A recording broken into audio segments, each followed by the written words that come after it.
You ever try to describe someone's face and you just get stuck using the same old words over and over? Well, today we're going to dive into the details that make every face so unique. We're going way beyond just big or small to build a richer vocabulary for something we see every single day. I mean, really think about it. If you had to describe a close friend, what words pop into your head? Most of us, we fall back on the easy stuff like big nose or thin lips. But there's this whole other world of precise, way more interesting language just waiting for us. All right, let's just jump right in, and we'll start with what's maybe the most prominent feature on a face, the nose. It's a fantastic place to begin because you'll see the language to describe it gets surprisingly specific. First up is the Roman nose. And nope, it doesn't mean the person is from Rome. It's all about a very particular shape. We're talking about a long nose that has a high, straight bridge. If you look at it from the side, it creates this really strong, almost triangular line. Next, we've got the pointy nose. Now, this one is all about the very end, the tip. It's just when the nose gets super thin and narrow right at the bottom, which gives it that pointed look.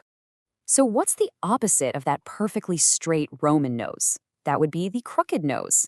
This just means the bridge isn't a straight line. It might have a bump in it or a little bend. You actually see this pretty often, especially with athletes like boxers or hockey players for, obvious reasons. Okay, so moving away from the center of the face, let's check out the features that really give it a frame and add so much character. We're going to talk about the eyes, the eyebrows, and of course those adorable little things called dimples. Bushy eyebrows is such a great term, so clear, it's exactly what it sounds like. We're talking about eyebrows that are really thick and have a lot of hair. They're pretty much the total opposite of thin or sparse eyebrows. Now, for the eyes themselves, a really interesting word is sunken. Just think about a sunken ship, right? It's deep under the ocean. Well, it's the same idea. Sunken eyes are set deeper into the face, which can sometimes create shadows that kind of look like dark circles. And come on, who doesn't love dimples?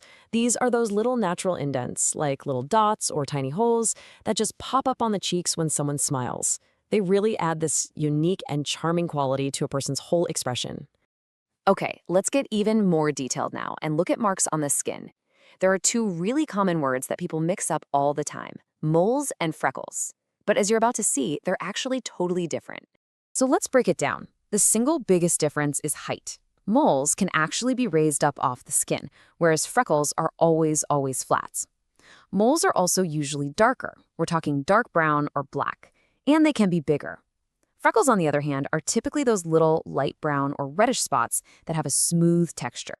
What's interesting is that a single well-placed mole is often called a beauty mark. It can become this iconic feature. I mean, the most famous example is probably the model Cindy Crawford. That mole became a signature part of her entire look. So, we've got all these specific little details down. The real skill, though, is putting them all together to create that full, complete picture. And to do that, we got to look at just a few more key features. So instead of just saying big lips, a much more descriptive term is full lips. It suggests that the lips aren't just large, but they've also got this kind of puffy, rounded quality. You can probably picture it. The celebrity Angelina Jolie is super famous for her full lips. This one's simple, but it's essential. Bald just means having no hair on your head. And that could be from natural hair loss, or it could be a style choice, where someone decides to shave their head completely. Oh, and the chin. The chin adds so much structure to the face. You might see a prominent chin, a big one, like the TV host Jay Leno was famous for. Other chins can be more square or round. And just like cheeks, chins can have a dimple too, which is often called a cleft chin. The actor John Travolta is a perfect example of that. And finally, let's kind of zoom all the way out and look at the overall shape of the face. Using terms like oval, round, or square helps us to find that basic structure. Think of it like a canvas, and all those other features we just talked about are painted on top of it. It's what really helps us form that complete picture in our minds.